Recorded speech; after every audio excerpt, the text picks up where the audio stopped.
पूरे देश भर में हमने शुरू किया है एक अभियान योग और भारत स्वाभिमान का, जिसका ध्येय है एक एक गांव में एक एक निःशुल्क योग का केंद्र स्थापित करना, जहां पर हम देश के लोगों को आरोग्य दें, उनको अच्छी सेहत दें, उनको हम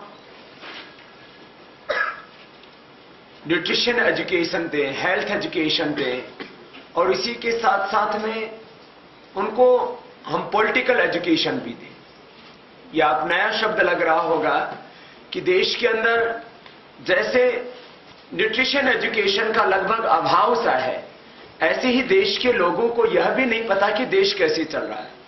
शरीर तंत्र और लोकतंत्र के बारे में भारत के लोगों का जो ज्ञान है, नॉलेज है, वो बहुत न्यूनतम है, और शरीर तंत्र का ज्ञान न होने के कारण से लगभग 50% व्यक्ति की कमाई वो बीमारियों के उपचार में खर्च हो जाती है, और लोकतंत्र का ज्ञान न होने से देश के लोग करीब 50% अपनी कमाई का औसतन सरकारों को टैक्स में देते हैं, और वो सरकारें और सरकारी कर्मचारी अर्थात नेता, मंत्री, और उसमें बहुत से मुख्यमंत्री भी सम्मिलित हो जाते हैं।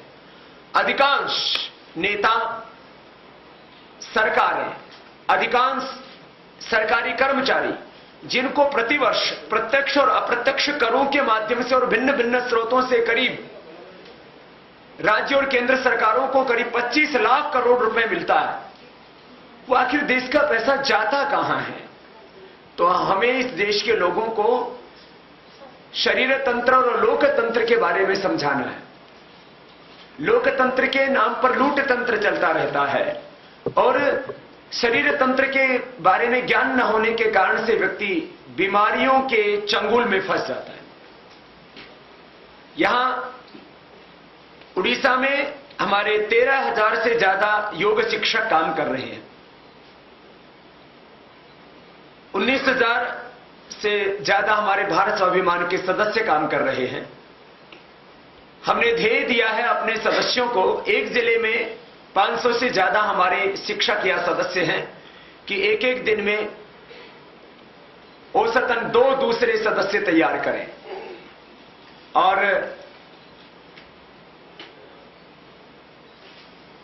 एक महीने में हमारे सदस्य, उनको हम जो टारगेट दिया है, सक्रियता से काम करेंगे तो एक दिन में 1,000 नए सदस्य बनाएंगे। एक महीने में 30,000 और साल भर में 3,60,000 सदस्य बनाने का हमारा अभियान है, और 2 सालों के भीतर भीतर हमारा ध्येय है कि 7 लाख से ज्यादा औसतन एक जिले में सदस्य बने। उनको हम सदस्य बना करके योग की ट्रेनिंग देंगे, उनको हम स्वस्थ रखेंगे, और योग के माध्यम से उनको संगठित करके इस देश में जो व्याप्त भ्रष्टाचार और भ्रष्ट नीतियां हैं उनको समाप्त करने के लिए अभियान चलाएंगे।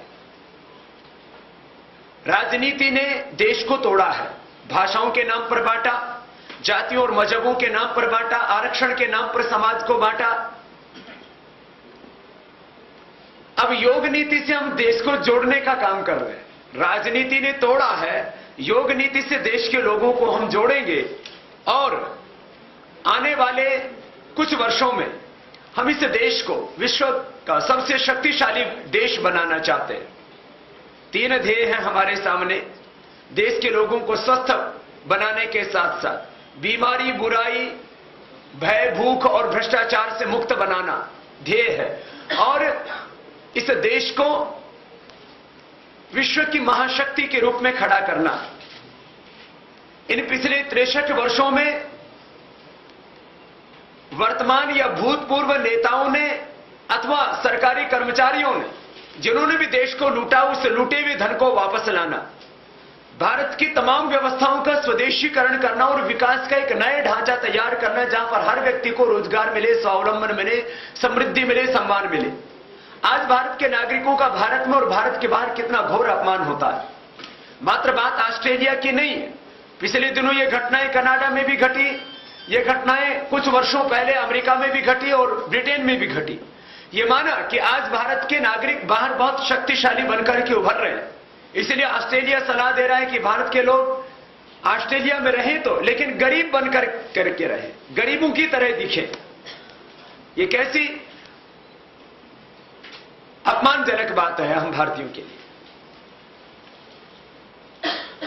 आज भारत के लोग अमेरिका की अर्थव्यवस्था में अलग अलग क्षेत्रों में लगभग 30% उनका योगदान है, चाहे हेल्थ सेक्टर हो, चाहे होटल बिजनेस हो, चाहे पेट्रोल का बिजनेस हो, या नासा के वैज्ञानिकों तक भी लगभग 30% भारतीयों की पैठ है। इतनी हमारी प्रतिभाएं जो पूरे विश्व को ऊपर उठा सकती हैं और अमेरिका जैसे देश को शक्तिशाली बना सकते हैं हमारे भारत के लोग, तो क्या हम भारत के लोग भारत को शक्तिशाली नहीं बना सकते? बना सकते हैं। एक ही कारण है, हमारे यहां पर भ्रष्टाचार बहुत ज्यादा है। देश का करीब 100 लाख करोड़ रुपए से ज्यादा स्विस बैंकों में जमा है, और अपने ही देश के अंदर जितने भी हमारे अर्थशास्त्री हैं, माननीय प्रधानमंत्री जी से लेकर के और तमाम दूसरे अर्थशास्त्री मानते हैं कि हमारे देश में 50 लाख करोड़ रुपए से ज्यादा काला धन है। हमने बाहर का पैसा लाने के लिए सरकार को कहा है कि वो तुरंत कार्रवाई करे, क्योंकि उस समय माननीय प्रधानमंत्री जी ने भी इस बात को कहा था कि हम विदेशी बैंकों में जमा देश का धन वापस लाएंगे, लेकिन उसके ऊपर 1 वर्ष लगभग होने जा रहा है, कोई विशेष कार्रवाई होती हुई नहीं दिखी। इससे लोगों का शक जाता है कि कहीं सरकारों में सरकारें जो लोग चला रहे, कहीं उन्हीं का तो पैसा नहीं है। यदि उनका नहीं है तो फिर लाते क्यों नहीं है? कितनी देर लगती है? हम अपने देश में किसी के ऊपर इनकम टैक्स, सेल टैक्स का छापा डालते हैं तो एक दिन में हिसाब किताब पूरा हो जाता है। यहां हमें वसूली होती है 2, 4, 5, 10 करोड़ रुपए की, और हमारे 100 लाख करोड़ रुपए बाहर जमा पड़े, उसके ऊपर कोई कार्रवाई ना करे, जबकि हमें चारों ओर देश का विकास करने के लिए हमें पैसे चाहिए। हम विदेशी लोगों से पैसे मांग रहे हैं, फॉरेन इन्वेस्टमेंट को हम आमंत्रित करते हैं। अरे अपने देश का पैसा उसको ले आओ।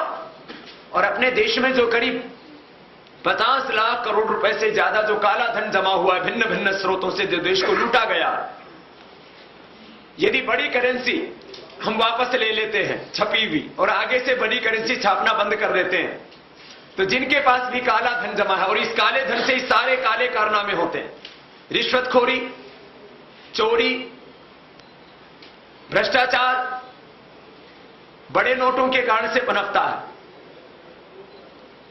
काला धन बड़े नोटों से पनपता है।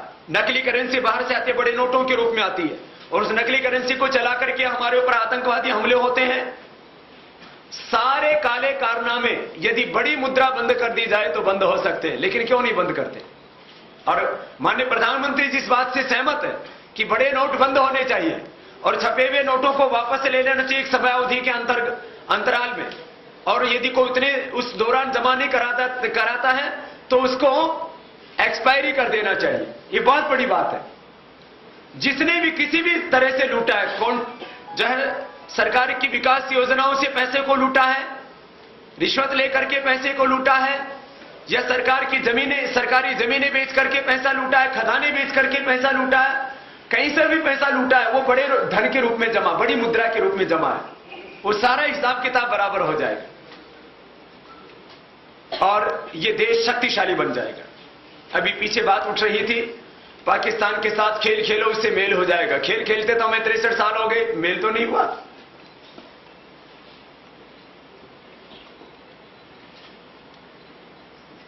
भारत जब शक्तिशाली होगा तो पाकिस्तान ही हमारे सामने समझौता करने नहीं आएगा, अमेरिका भी हमारे सामने घुटने टिकाएगा।